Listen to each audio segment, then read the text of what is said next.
This is GM Josh Friedel, and today I'll be continuing my series on Queen against Rook and how to win that endgame. The first one focused on the Philidor position, which you really should have down pat. I'd say if you have not checked that video out, definitely look at that one before you look at this one. But once you have the Philidor position down, there are lots of things to cover in Queen versus Rook.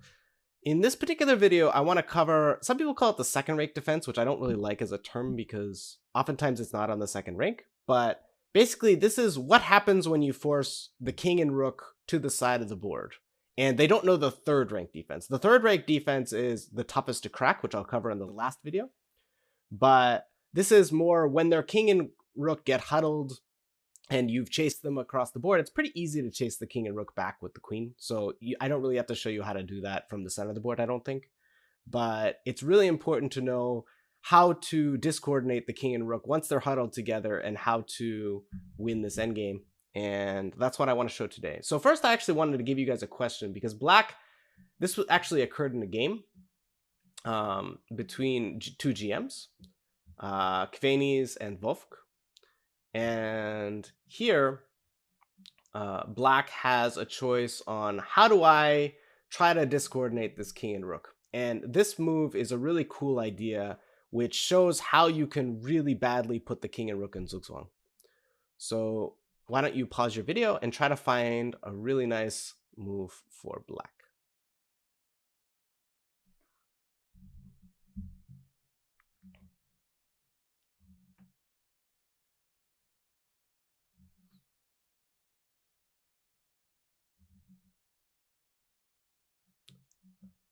So once again, I should mention that there are a few ways you can try to win these positions. I don't want to claim this is the only winning move. This is more that I just want to show you typical patterns that you can use to try to win. Because every time it's a little bit different. It's not a position where you win by the exact same method, like bishop and knight, for example. So if you came up with different moves here, it doesn't mean they're wrong. It just means that maybe they're not the quickest or the simplest. So the move I like here very much is the move Queen H1, which is what Vovk played in the game. And this basically creates a nice little zugzwang for this king and rook because they both are kind of stuck together. The one thing with the king and rook next to each other is that while they defend each other, they also are very clumsy. And you really see that here. This king and rook just don't really have any great moves here. For example, if they want to stay together and play rook e1, you simply play queen h2 check and follow it up with king f3, and that's going to be all she wrote. Because the rook on the edge of the board, this is one of the things. If the rook ever ends up on the edge of the board, meaning these squares, it usually means that things are going very, very badly. Because the rook on the edge of the board is really not coordinated with the king, does not help shield the king at all, and it usually means that the end is near. So putting the rook on the edge of the board is really not a good idea. So it only leaves two really playable options for white, in my opinion. One is to move the rook one square farther from the king, which is what a lot of people will do, and what was played in the game. The other is to try to flee with the rook. So as usual, the best way to flee is farthest away. And I think that learning how to win a position like this when the rook flees like this is very useful. It's not like the Philidor position where you win it by a series of checks very clearly. A lot of the times when it moves away in a position like this, the problem is that your king often blocks checks that you can make. So you actually have to be a little bit more clever. But let me show you how it works. So you play queen f3 check. So there are two options on where to go with the king. You can go to e1 or to g1. Let's actually start with king e1. And now the idea is you want to give a series of checks so that your queen kind of edges closer to where the king will not really be able to have a safe square. So first you go to c3 check.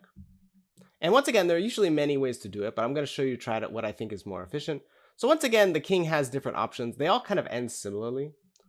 But I'll show you the main line, what it looks like. You play king e2, queen c4 check. So the idea is you're trying to actually edge farther away so that you can hit these two squares that will check and win the rook. So for example, let's say the king moves to d2. The king usually has to stay on the dark squares. If the king tries to move to a light square, you give this check, and that's kind of the whole idea. So the king has to stay on dark squares. And again, most of the moves are very, very similar as far as how they end. And now, again, you have a few ways to do it. I like the move queen d5 check.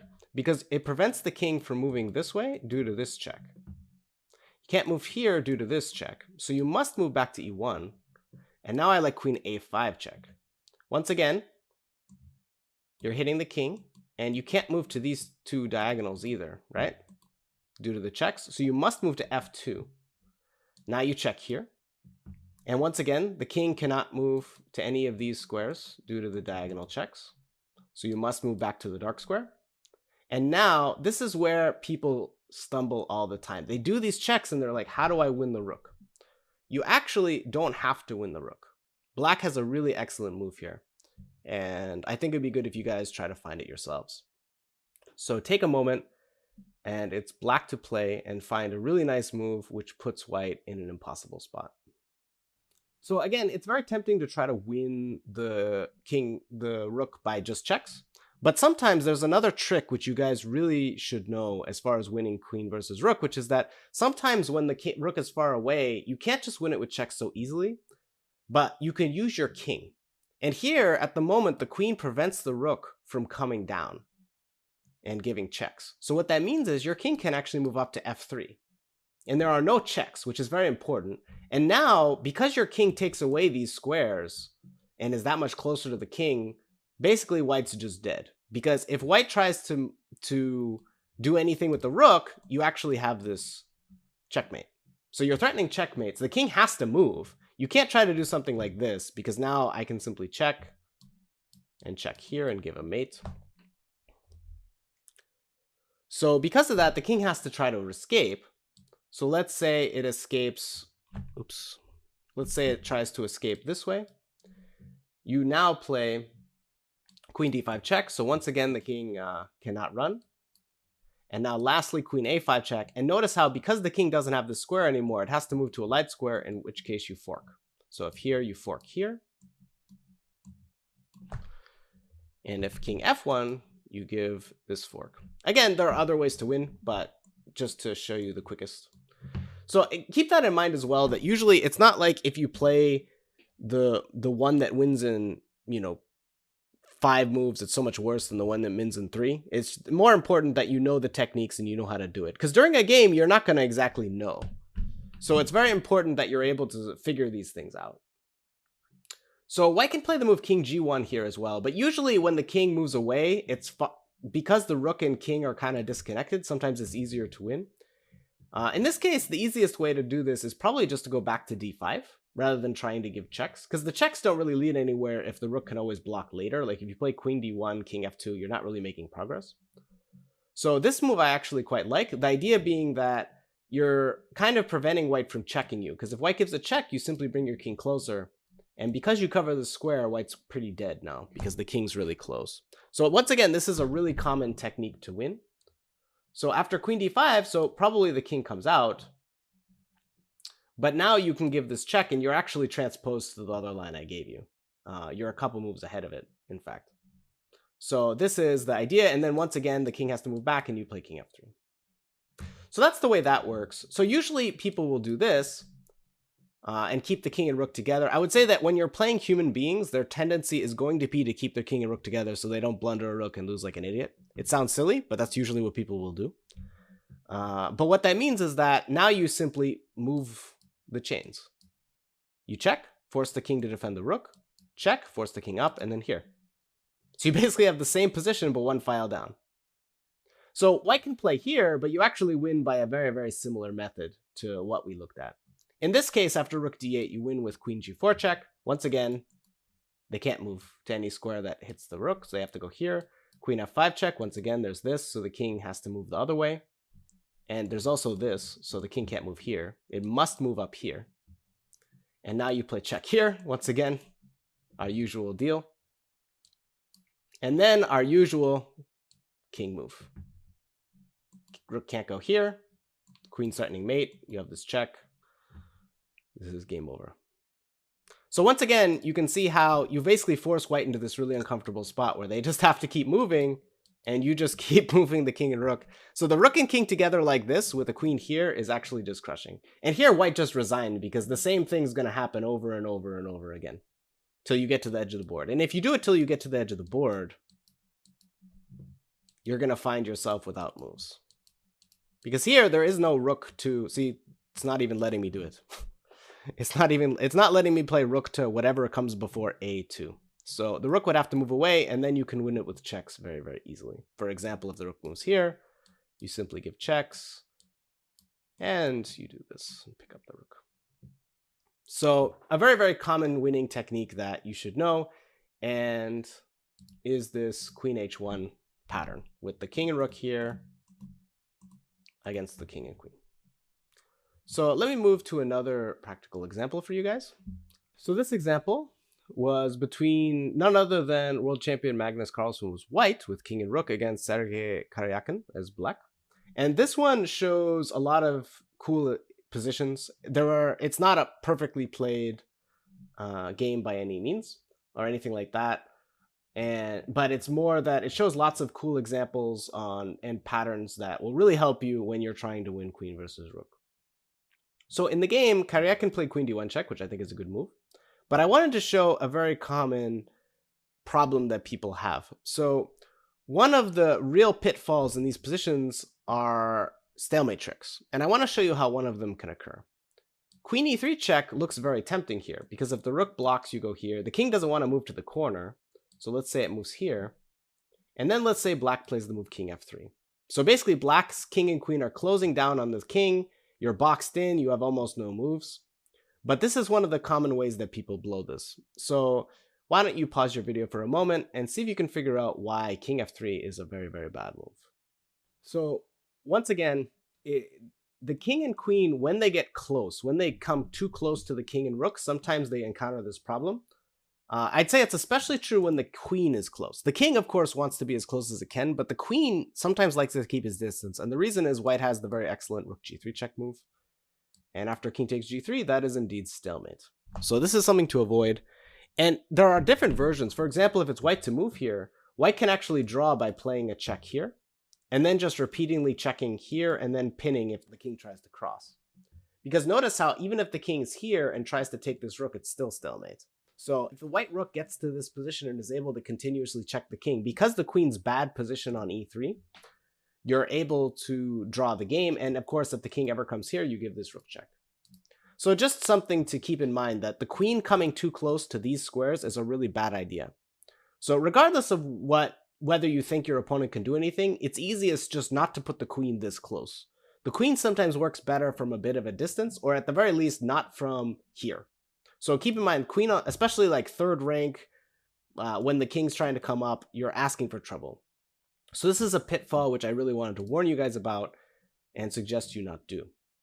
So in this position, he played queen d1 check, king f2. And here there are actually different options on how to try to go about this. But I was curious what you guys would play here as black. So once again, you have different ways to go about it. I actually don't think that the way Karyakin played in the game, it was a blitz game to be fair to these guys, so not so easy, played as black, but try to find a way to create a Zugzwang position for white. So black to move, pause your video.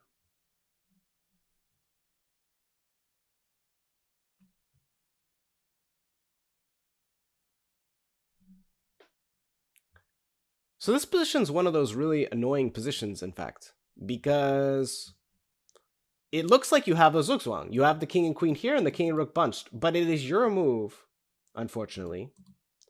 And because it is your move, you actually cannot lose a tempo. If you try to play check here, if you try to come here, I don't come here, allowing this, I go here. And there's just no way to lose a tempo. It's actually really irritating. So the simplest way to do it is actually with queen h1. And this was a cool little trick I thought I would show you guys. So the king and rook are again bunched together. If the rook tries to move to g1, you simply play queen f3 check. And once again, as I said, remember rook on the edge is just usually death. Now you can bring your king and queen closer, because the only square the rook can really go to is this one, and then you can take it. And now you're just going to mate. So these are cases where the stalemate tricks don't really work, because the rook is on the edge of the board and not on the second rank, where it's much better. So rook g1 would not be best. So once again, you have a rook g8 type move. And now you win with kind of similar ideas, right? You play queen f3 check. And the idea is that if king g1, you once again play the centralizing queen move, queen d5. So you use a lot of the same tricks, the idea being that if the rook tries to check, you play king g3. And once again, these kind of positions usually just always lose. If rook here, you can simply pin the rook. Just make sure you, after this move, you take it with the king. You don't take it with the queen, and stalemates, of course, but you guys probably know that. And then if rook g2, now you can simply bring your king closer, and you have this position. And once again, after king h1, you do have a winning maneuver, which you guys should know by now. But basically, you have to get Philidor position. And the way you do that is by playing queen h5 check. So once again, if king g1, you go here, and you have your Philidor position. White to move, king on f3, queen on h4. And if you go here, you can actually just play here. And this move is very, very strong. The rook's stuck on the edge of the board. You're threatening mate. If the rook tries to check you, you simply come down. And there's no stalemate trick here. You basically just win. And that would be the end. So queen h1 would be actually the coolest move to try to do this. In the game, queen d4 check was played. King e2, queen e4 check. King f1. And then once again, he could go for this kind of idea if he wanted to. He ended up playing king f3. But now the drawback is he kind of has one of those false Philidor positions where it looks like a zugzwang, but the rook can move away, which is what happened. And eventually, Karyakin was able to win this game.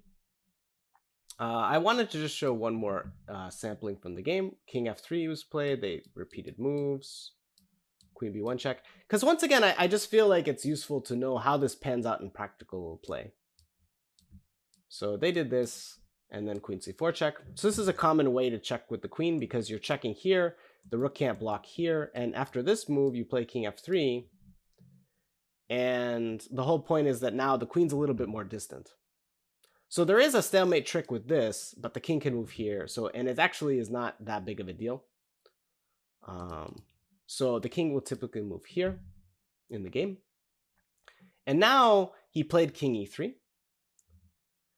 So checking here and then king e3 is actually another option. And this is, believe it or not, a zugzwang. It looks weird because the king's on the side, but this is actually a zugzwang position because you can't really try to keep your rook and king together with a move like this.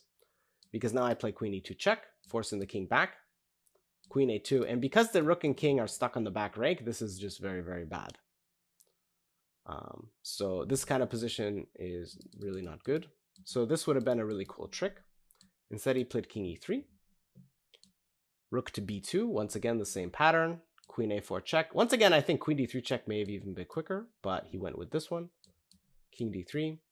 And here he really should have played rook b3 check. He missed an opportunity to play this way. And again, it's a stalemate trick that you guys have to be aware of. And the idea is that after here, you go here. And it's actually a little bit tricky to win the game now. But Carlsen played king b1, and once again, I just want to show how it works. People do this all the time. They keep the king and rook together, and now you could have just played Philidor with king c3. So once again, this kind of example is how it often plans out. Keep in mind, these are two of the best players in the world, but you see how white usually tries to keep their king and rook together, and the key is to force a zugzwang to make them get apart. So the Philidor position, of course, is the main one, but you also have the one which I showed in the other example where the queen and king here against the rook and king, where you kind of get bunched out.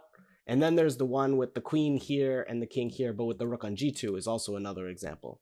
Not to mention this example, which I showed as well, where even though it's on the side, you notice how the king and rook are together, but they have to move apart. And that's really the way that you force a win in these kind of positions. You basically make it so that the king and rook cannot stay together, and then you win by a series of checks, sometimes with a sneaky king move to bring it closer. And often at times it takes several checks and it takes a little practice. But once you get the hang of it, you'll beat most opponents simply by doing this. The exception is the third rank defense, which I will cover in my next video. So I hope you guys found this useful. Again, I mostly showed practical examples on how this pans out in a game, because I think that'll be very, very useful for you guys. But there are many, many patterns and sequences, and I'd say the way you learn it really is by practicing it a lot, whether it's against a computer or your friends. So I hope you found this video useful. Stay tuned for the next one. Please leave a comment on the video if you have either saying you liked it, saying it was terrible, whichever one you'd like. But I'd be happy to see the comments, and stay tuned for my next video on the third rank defense.